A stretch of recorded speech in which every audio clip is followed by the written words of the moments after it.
Selamat datang di Rintihan Malam. Malam ini kita akan membuka sebuah kisah nyata yang sampai sekarang masih menebar misteri di kota Bandung. Kisah tentang sebuah hotel tua, megah dari luar, tapi menyimpan rahasia kelam di dalamnya. Hotel ini sudah berdiri sejak era kolonial Belanda. Bangunannya kokoh dengan arsitektur klasik Eropa, jendela besar dan lorong panjang yang seakan tidak pernah berujung. Awalnya, hotel ini menjadi salah satu tempat penginapan paling mewah di Bandung. Banyak pejabat dan orang asing yang pernah menginap di sana. Namun, di balik kemewahannya, ada sejarah kelam yang tidak banyak orang tahu. Konon, pada masa pendudukan Jepang, bangunan hotel ini pernah dijadikan markas militer. Banyak penyiksaan terjadi di ruang bawah tanahnya, dan tidak sedikit nyawa melayang di sana. Setelah perang usai, hotel kembali difungsikan sebagai tempat menginap. Tapi sejak saat itu, cerita-cerita aneh mulai muncul. Karyawan sering mendengar suara-suara asing di lorong. Tamu merasakan ada yang memperhatikan mereka di kamar. Bahkan ada yang melihat sosok bayangan berdiri di depan jendela meskipun kamar itu kosong. Seiring waktu, reputasi hotel ini berubah. Dari yang dulu mewah dan elegan, kini dikenal dengan julukan hotel paling angker di Bandung. Dan inilah awal mula kisahnya.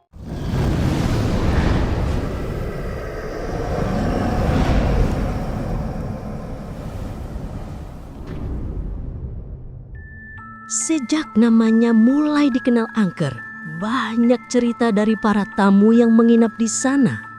Salah satu kisah paling awal datang dari seorang pengusaha asal Jakarta yang menginap di hotel itu pada akhir tahun 1980-an. Malam itu, ia menempati kamar di lantai 3. Sekitar pukul 11 malam, ketika hendak beristirahat, ia mendengar suara langkah kaki berat di lorong. Awalnya ia mengira ada tamu lain yang baru saja kembali ke kamar. Namun suara langkah itu tidak kunjung hilang. Justru semakin lama semakin keras, mondar-mandir tepat di depan pintunya. Dengan perasaan tidak enak, ia memberanikan diri mengintip dari lubang pintu. Tapi yang terlihat hanya lorong panjang yang sepi, kosong, tidak ada seorang pun di sana. Ia kembali ke ranjang, mencoba menenangkan diri. Tapi beberapa menit kemudian terdengar ketukan pelan di pintu kamarnya. Tok, tok, tok. Suara itu berulang 3 kali, lalu hening. Dengan jantung berdebar, ia bertanya, "Siapa di luar?" Tidak ada jawaban.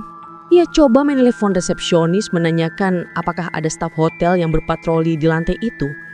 Namun jawaban dari resepsionis membuat darahnya membeku. "Malam ini hanya ada 1 karyawan jaga, Pak. Dan posisi saya ada di lobi. Tidak ada yang berada di lantai 3, Pak." Ketukan itu pun berhenti.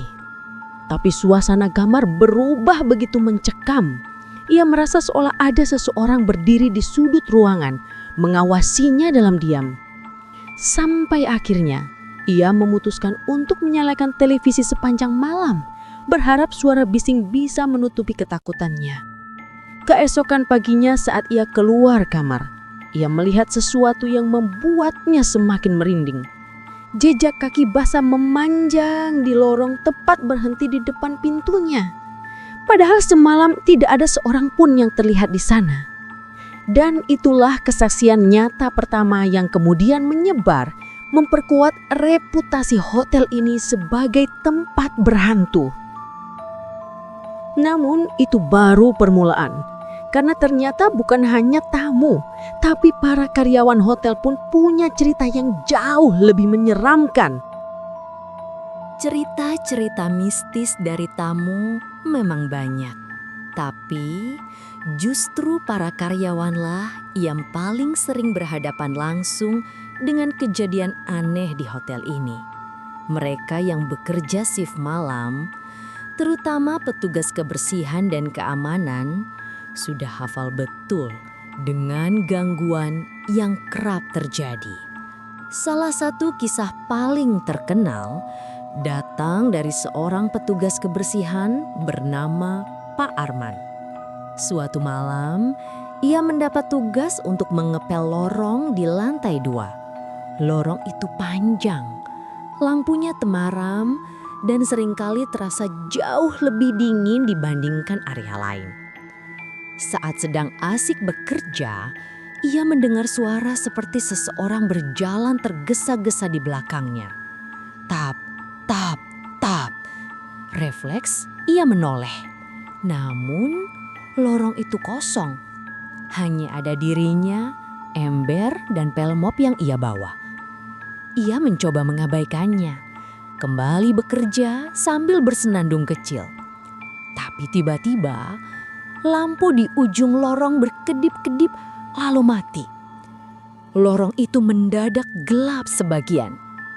Dan dari arah kegelapan, ia mendengar suara berbisik lirih, seolah ada seseorang yang memanggil namanya. Arman. Pelmop di tangannya hampir terjatuh. Dengan wajah pucat, ia segera berlari menuju tangga darurat, meninggalkan ember begitu saja. Keesokan harinya, saat ia menceritakan pengalaman itu ke rekannya, ada seorang staf senior yang hanya tersenyum tipis dan berkata, "Itu biasa. Kalau dengar suara dipanggil di lorong, jangan ditanggapi. Kalau kau menyahut, dia bisa muncul tepat di belakangmu." Sejak malam itu, Pak Arman tidak pernah lagi berani sendirian di lantai 2. Ia selalu meminta ditemani ketika harus bekerja malam. Dan rupanya lorong bukan satu-satunya tempat yang menyimpan misteri. Ada sebuah kamar tertentu yang kisahnya jauh lebih menyeramkan dibandingkan sekedar suara atau bisikan. Di hotel tua ini, ada satu kamar yang sangat dihindari oleh tamu maupun karyawan. Nomornya sengaja tidak disebut dalam brosur maupun daftar reservasi. Kamar itu hanya terlihat dari luar dengan pintu kayu tebal dan nomor yang pudar, seolah-olah memang sengaja dibiarkan terlupakan.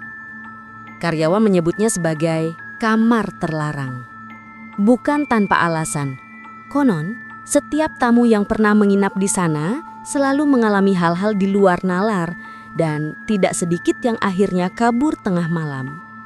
Salah satu kisah paling menyeramkan dialami oleh pasangan muda dari Jakarta yang nekat memesan kamar tersebut.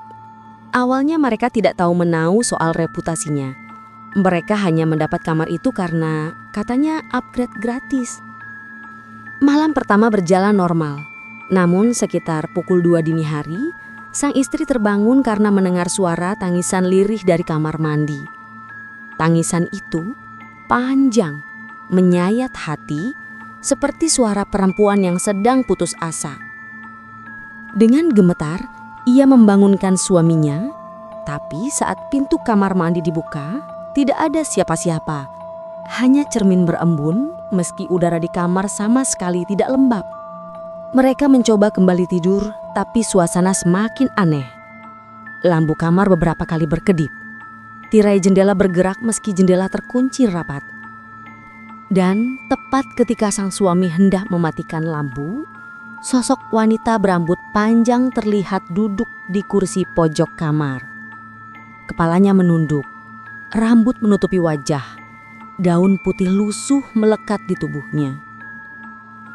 Wanita itu hanya diam, tidak bergerak, tapi hawa dingin menyelimuti kamar hingga membuat keduanya sulit bernapas. Ketakutan, pasangan itu langsung keluar membawa barang seadanya. Mereka turun ke lobi dan meminta pindah kamar saat itu juga. Namun anehnya, resepsionis hanya menatap mereka dengan ekspresi datar, seolah sudah sering mendengar cerita semacam itu. "Kalau tidak tahan, jangan sekali-sekali tidur di kamar itu," ucapnya singkat. Sejak saat itu, kamar terlarang tersebut dikunci permanen. Namun, meski tidak digunakan lagi, banyak karyawan mengaku masih sering melihat cahaya samar keluar dari celah pintunya atau mendengar suara tangisan setiap malam Jumat. Dan misteri hotel ini ternyata belum berhenti di situ. Ada satu bagian bangunan yang jauh lebih menyeramkan, yaitu ruang bawah tanah yang dulunya dijadikan tempat penyiksaan. Ruang bawah tanah terletak di sisi belakang hotel dengan pintu besi tua yang sudah berkarat. Jarang sekali ada karyawan yang berani turun ke sana. Hanya beberapa staf senior yang tahu persis letaknya, dan mereka pun lebih memilih untuk tidak membicarakannya.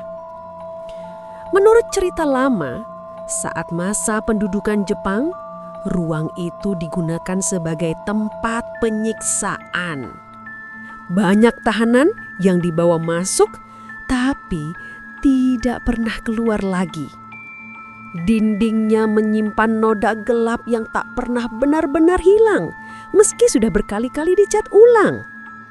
Beberapa karyawan yang pernah iseng turun ke sana mengaku mendengar suara rantai yang diseret di lantai atau jeritan lirih yang menggema dari balik dinding.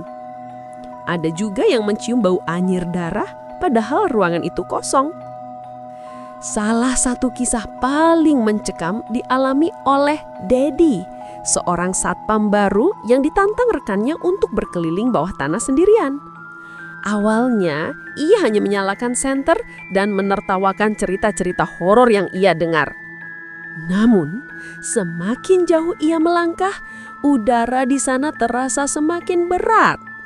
Senter yang ia bawa tiba-tiba meredup, dan dari ujung lorong gelap, ia melihat sesosok bayangan tinggi dengan rantai menggantung di lehernya. Bayangan itu perlahan mendekat, suaranya menyarit besi, kering, kering, kering. Dedi panik, berlari sekuat tenaga ke arah pintu keluar. Namun anehnya, lorong bawah tanah terasa tak berujung. Ia terus berlari, tapi pintu yang tadi dekat kini seolah menjauh. Saat akhirnya ia berhasil keluar, wajahnya pucat pasi. Sejak malam itu, Dedi menolak berjaga di area belakang hotel. Ia bahkan sempat mengajukan pindah tugas karena tidak sanggup lagi mendengar suara rantai di telinganya setiap malam. Banyak yang percaya arwah-arwah korban penyiksaan masih terjebak di ruang bawah tanah itu. Mereka marah, tersiksa, dan mencari perhatian dengan menampakkan diri pada siapa saja yang berani mendekat. Namun, ternyata ada satu peristiwa nyata yang membuat misteri hotel ini semakin terkenal. Kisah nyata yang dialami langsung oleh seorang tamu dan kemudian menjadi buah bibir di seluruh Bandung. Datang dari seorang tamu asal luar kota. Namanya disamarkan menjadi Bu Ratna, seorang pengusaha yang kala itu sedang ada urusan pekerjaan di Bandung. Ia memilih menginap di hotel ini karena letaknya strategis dan harga kamarnya terjangkau. Namun, ia sama sekali tidak tahu bahwa hotel tersebut sudah lama menyandang reputasi mistis. Malam pertamanya berjalan normal, meski ia merasa suasana kamar sedikit lebih dingin dari biasanya. Tapi pada malam kedua, sesuatu yang mengerikan mulai terjadi. Sekitar pukul 1 dini hari, Bu Ratna terbangun karena mendengar suara gaduh dari koridor.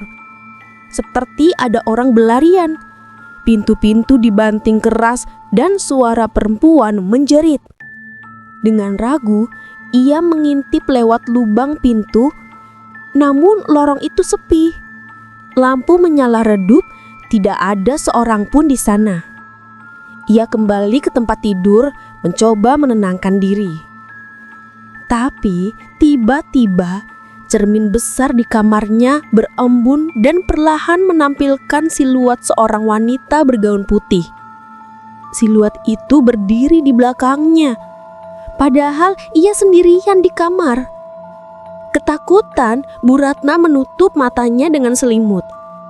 Tapi detik berikutnya ia merasakan kasurnya bergetar seolah ada seseorang yang naik dan duduk tepat di sampingnya. Hawa dingin menyelubungi tubuhnya dan ia mendengar bisikan lirih tepat di telinganya. Pergilah sebelum terlambat. Keesokan paginya, Bu Ratna langsung check out tanpa menunggu jam sarapan. Wajahnya pucat dan ia tidak pernah lagi menginjakkan kakinya di hotel itu. Ketika menceritakan pengalamannya kepada rekan-rekan, barulah ia tahu bahwa hotel tersebut memang dikenal angker dan menyimpan banyak kisah seram. Hingga kini, bangunan hotel itu masih berdiri. Beberapa bagian sudah direnovasi, tapi cerita-cerita mistisnya tidak pernah benar-benar hilang. Kamar terlarang tetap terkunci. Lorong lantai 2-nya masih sunyi mencekam, dan ruang bawah tanahnya tetap menjadi misteri gelap yang enggan terbuka. Dan hotel ini pun terus menyandang julukan hotel paling angker di Bandung. Demikian kisah nyata tentang sebuah hotel tua di Bandung. Bangunan megah yang menyimpan begitu banyak rahasia kelam di balik dindingnya. Dari lorong sunyi, kamar terlarang, ruang bawah tanah, hingga kesaksian nyata para tamu, semua menambah panjang daftar misteri yang tak pernah terpecahkan. Percaya atau tidak, itu kembali pada diri masing-masing. Tapi satu hal yang pasti, ada tempat-tempat yang memang tidak ingin diganggu, karena mereka masih menyimpan jejak masa lalu yang kelam. Terima kasih sudah menyimak kisah ini bersama Rintihan Malam. Jangan lupa tinggalkan komentar, like, dan subscribe agar kita bisa terus berbagi kisah-kisah horor lainnya. Sampai jumpa di cerita berikutnya. Dan ingat, jangan pernah berjalan sendirian di lorong hotel yang sunyi.